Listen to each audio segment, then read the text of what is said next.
Hey guys, this is Shell, your rolling MC, and I am the mouth on the mic of Hitting the Streets podcast show.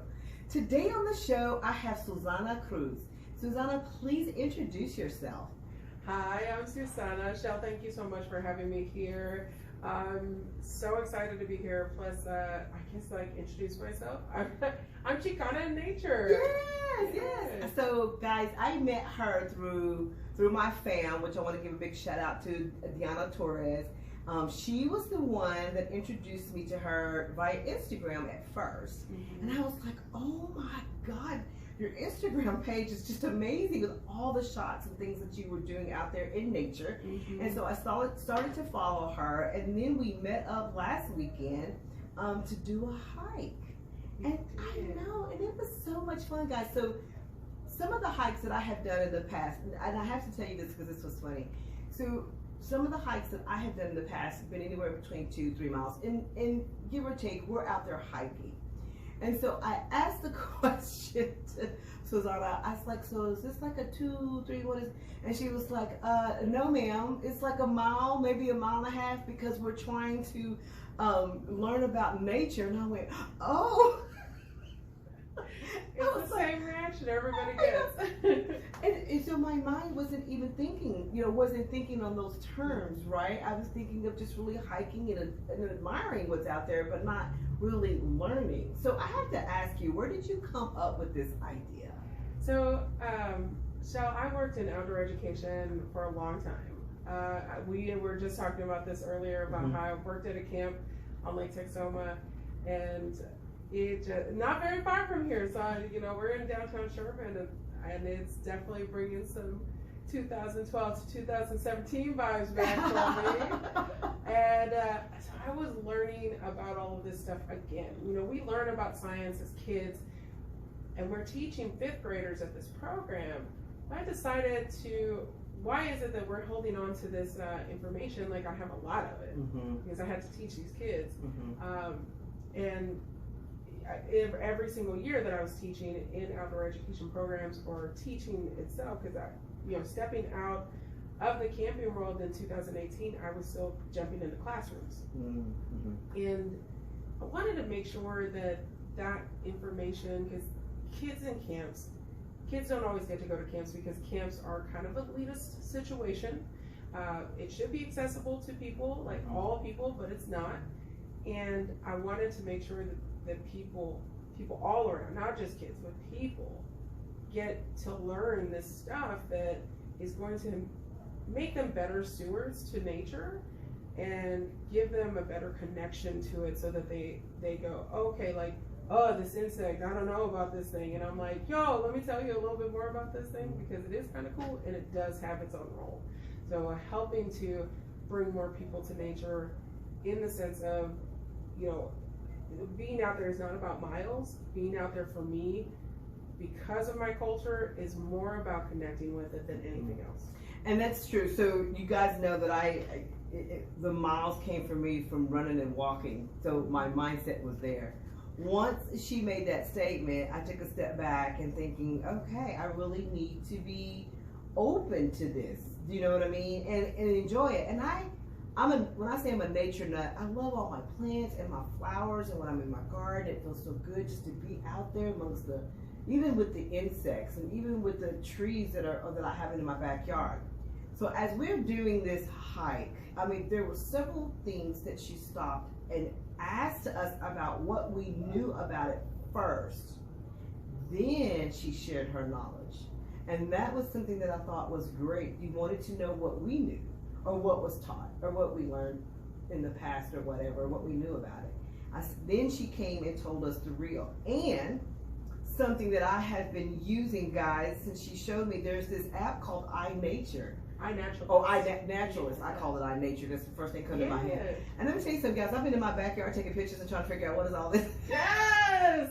That's wonderful. Oh my goodness. So I was like, the next time I go on a hike with Chicana in nature, I'll be like, girl, I know what this is. Yes.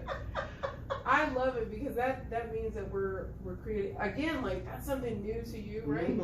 And it's only something that I started using in this last year as well. I've had people talk to me about eye naturalists before, but we have I happen to work with Texas Parks and Wildlife. That's my daytime stuff, you know. Sure. I gotta keep the bills Yes, paid. we all do. And We the all lights do. on, right? We have this biologist. His name is Sam Kieschnick. One of my favorite people to learn from.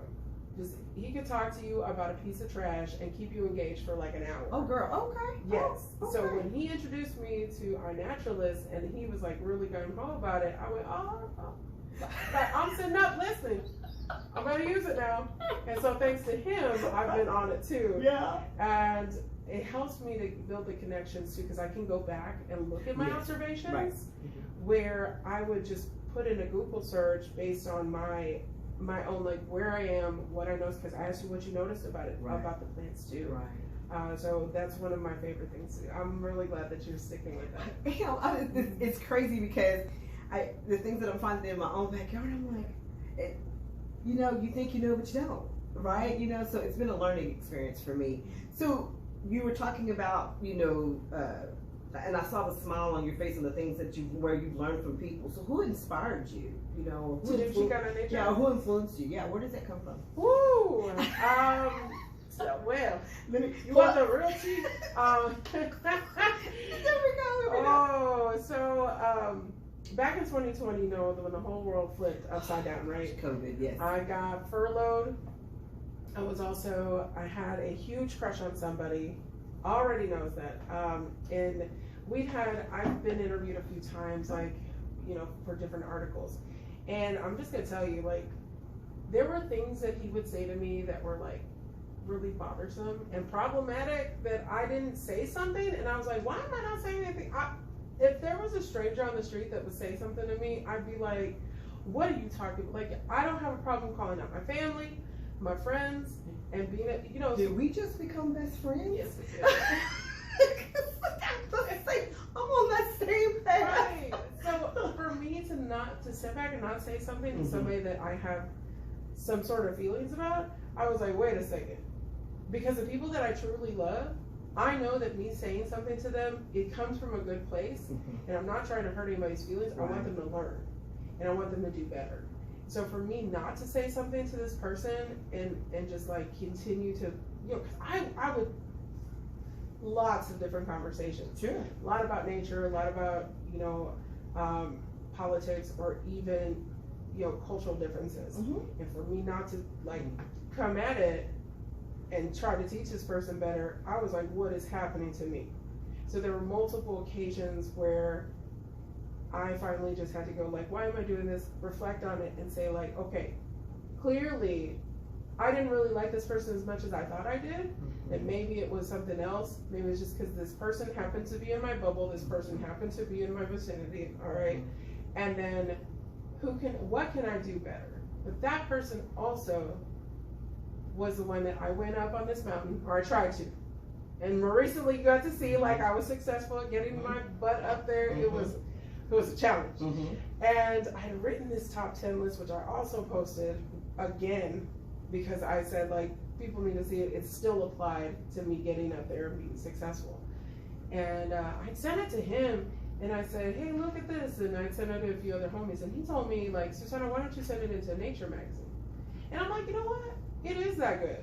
All right. So I started looking for Nature magazines that I could send this intellectual property to. Nope.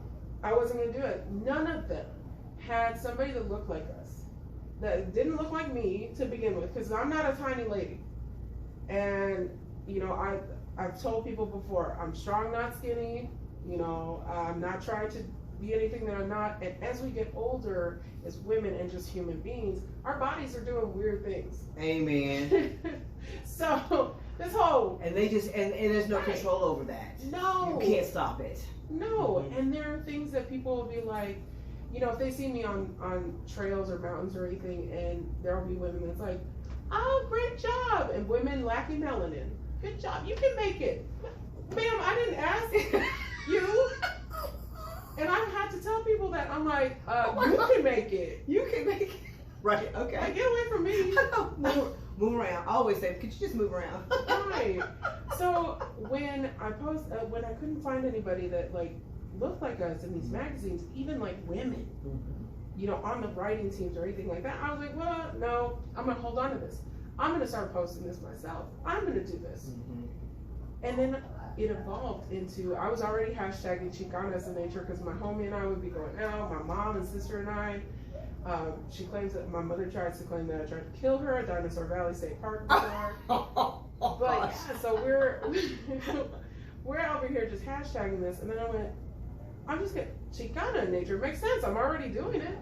Absolutely. And then started to do the posts, made the website, had people go in there, but that's how it all started. Wow. It's like I wanted to be that representation that I couldn't find. I'm glad you brought that up because I would have not thought I would be a podcaster. But when you look over the history of me, especially in my work, I've been a recruiter for a very long time, so I had the gift of gab. I'm not scared to ask those questions, and I'm not scared to have I would just say an uncomfortable conversation. I truly feel like I can hold my own on that, and I don't know everything. I don't, but I think I can have good conversations with people, even if I disagree. You're not gonna feel like I'm not gonna argue, and I'm not gonna put things out there for you to argue. We just agree to disagree. Well, arguing, and this is what I tell kids all the time, is when you argue, you're done. Because at that point, you're trying to get. Why do you need to argue? Right? Well, to me, it shuts things down. Then you stop listening. Yep. And when you stop listening, then what is the point of even having a conversation? Good conversations. There's even good conversations. There's a lot of great things that come out of it. And just me going on the hike with you and fam.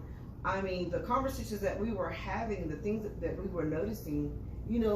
You never know who is struggling, and I have been struggling with caregiving with my mom. And the things that we were talking about, it just helped me, just helped me see things differently. And sometimes that's needed, And so to hear that story come out, isn't it funny how, or what you were saying, how we change as we get older?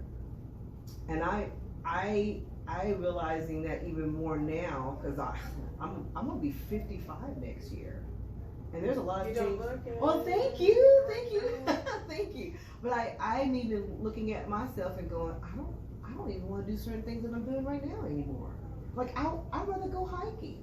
I'd rather go plant a tree or something. I know people are like, Shell, really? Well, no, not really, but you get what I'm saying. Yeah. You know what I'm saying?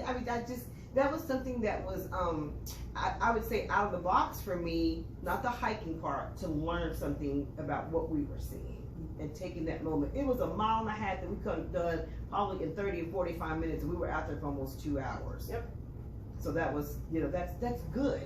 It was good for my soul. And you even talked about feeling like you wanted to ground yourself. I did. Oh my gosh.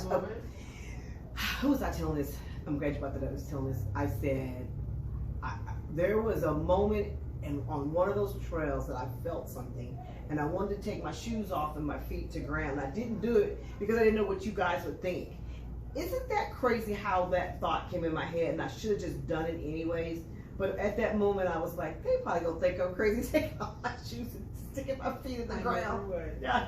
There are so many times we've had, because I take people up to Taos Nuevo Mexico because that spot has such a spiritual sense about it. And the pueblo that's up there, it's the oldest inhabited pueblo in all of the United States. And those people fought to keep their land. They even revolted at one point against the governor there, killed him, took, making sure that they were like, we are staying here. And to me, it's a beautiful story because there's not enough of those stories of people being able to keep that.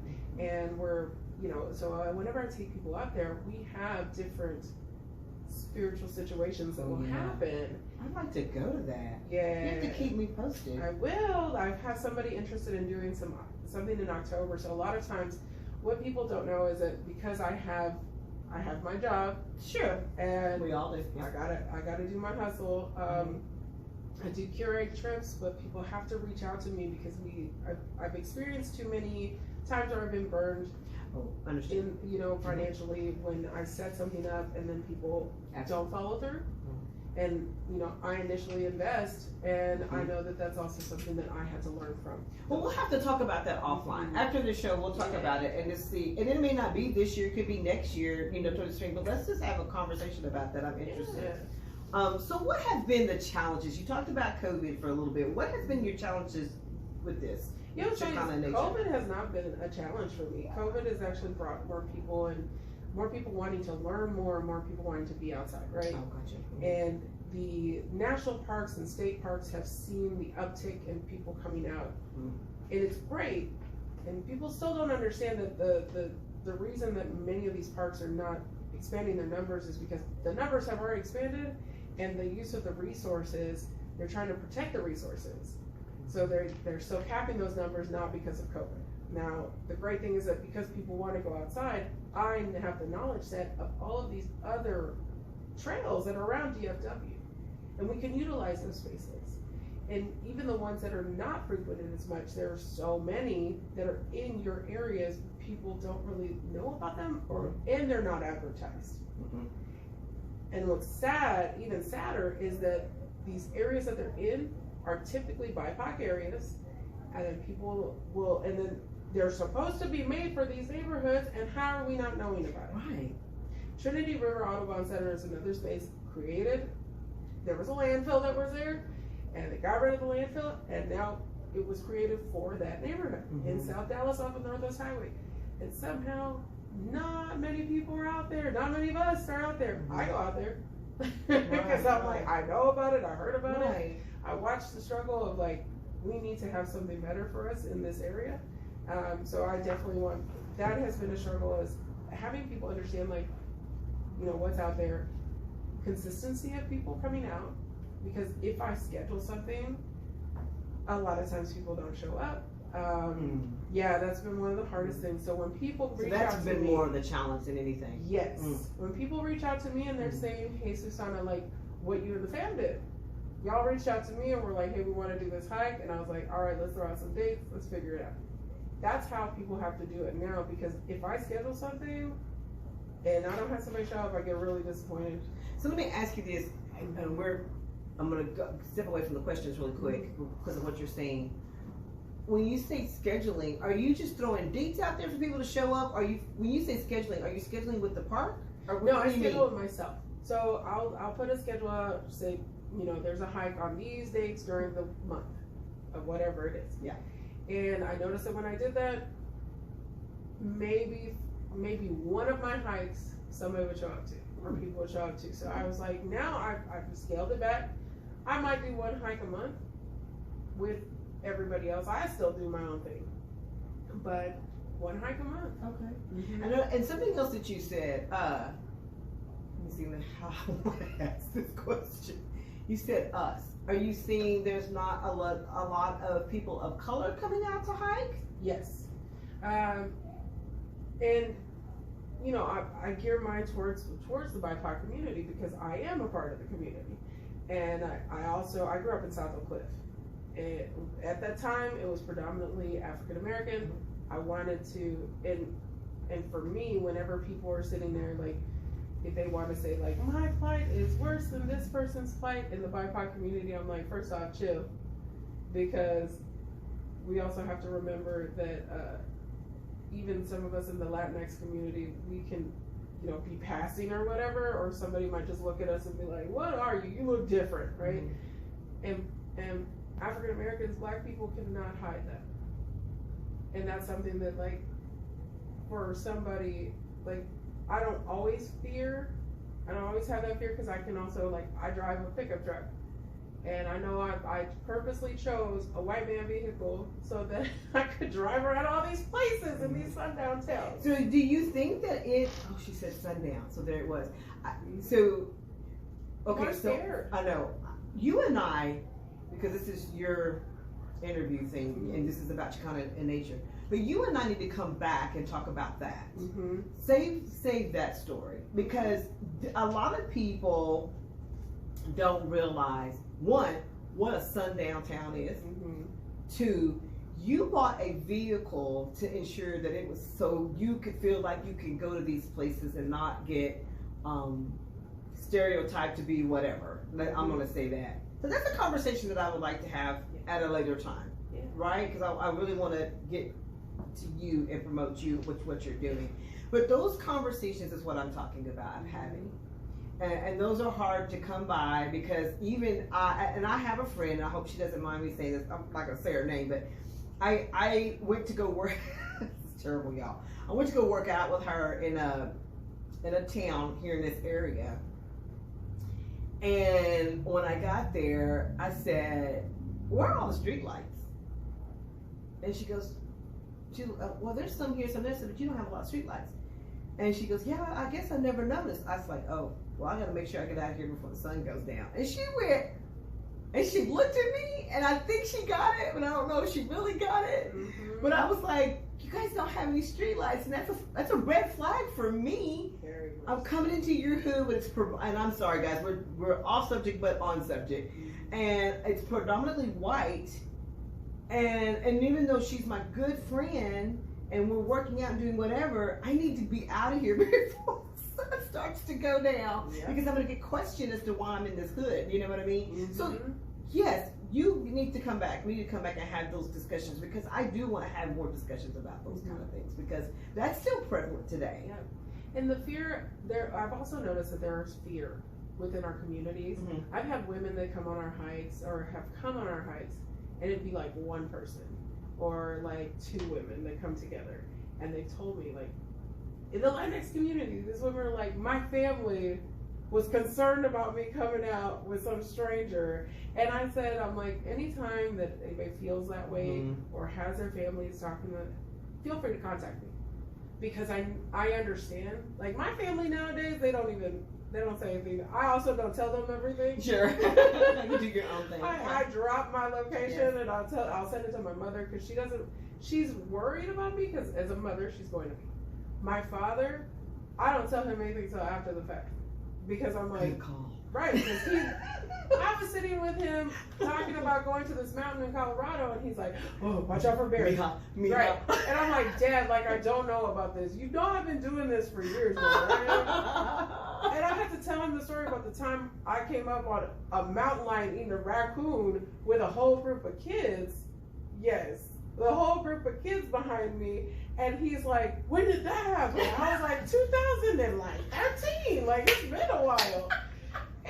And he's sitting here like telling me like I don't know nature. I'm like, oh my gosh, bless his heart. Yes, he's just he's a concerned papa. He is, but you know, what's that? So I've got just a couple of more questions, and I'm watching time. Mm-hmm. What advice would you give to someone who's starting out? You know, who's starting out entrepreneurship, starting out stuff that you like, what you're doing. Mm-hmm. What kind of advice can you give someone? Make sure that you have your EIN, take care of your tax information first, set up your LLC. It doesn't take very long, and don't get intimidated by that because it actually isn't that bad. Make sure that you have a bank account specifically for your business, you know, and have that completely separate because doing your expenses and everything on your own, like it's kind of hard. You've got to keep track of that. And it's easier to keep track on if it's in this one specific space. Be humble about needing help. Some of us, like especially us women that are really strong, we're thinking, no, I got this. You know what? You're gonna need to ask some questions. Be ready to like continue to learn because you are stepping into something. Most of us that are starting businesses, we didn't go to business school. I didn't go for business. I went for criminal justice, social work, and professional counseling. Aha! Now that explains a lot. Yes. So I wanted to, you know, I'm utilizing certain things whenever I'm taking people on hikes and this kind of thing, even in education. But I didn't learn business. I've been having to learn that now. And be fearless if you're utilizing social media. When people get really scared about using certain platforms, just go for it. Mm-hmm. The public will say whatever they're gonna say if they want to say something. There are times when we did the body positivity post, and I had all positive feedback, none of it negative, and I've just been like, I also said, like, when I post something, I'm like, if you're having feelings about this, you need to do self-reflection. I put something on my story just last night about it too, about something else, and it's because I'm like, you own your feelings. Right. Don't come at me. Right. Because if you want to come at me, we're gonna have a conversation. Sure. And most people don't want to have those uncomfortable Yeah, conversations. no, they don't. Absolutely, absolutely. But that's my advice. So let's talk about you. If you could speak to your younger self, starting out, what advice would you have given yourself back in the days when you started out? You mentioned this earlier, and I was like, if I had been like 30-year-old me, 31-year-old me, when I was starting, working on Lake Texoma, I could have still been doing this as a side hustle. I knew enough information. People were requesting me at these camps, to lead their groups. Teachers would be like, oh, she needs to be with these kids and like need extra attention. And I wish I would have just taken that knowledge right then, because who knows how far I would have gotten at this point. I also know though that life happens. Yes. And maybe if I had focused on that portion of like everything of what I'm doing with my business, then I wouldn't have deviated to be in a marriage that it was not fruitful. It was terrible. So I also think that not focusing on milestones that were not set by myself. Yeah. Relationships don't necessarily have to happen. Like right now, I joke and sure, it'd be cool to have somebody, but also like, do I really want you in my home all the time? Like, do I really want you questioning like what I'm doing? I tried to date like, what was it, like maybe last year I tried to date a little bit, and some dudes they'd be going like, oh, well, you travel all the time. Well, yeah, like, also we just started talking. I'm a planner. I know, right? All of this stuff has been planned out for months. Yeah. Like, and it's been good talking to you. Bye-bye. Right. Anyways. Like, Okay, so I'm going to have to bring you back twice. That's another conversation. All right, so real quick so we can wrap up. Tell everybody where they can find you. Where's the best? I know you have Facebook and Instagram, but where's the best place for them to follow you to find out where you're hiking? Both of those, Okay. Instagram, Facebook.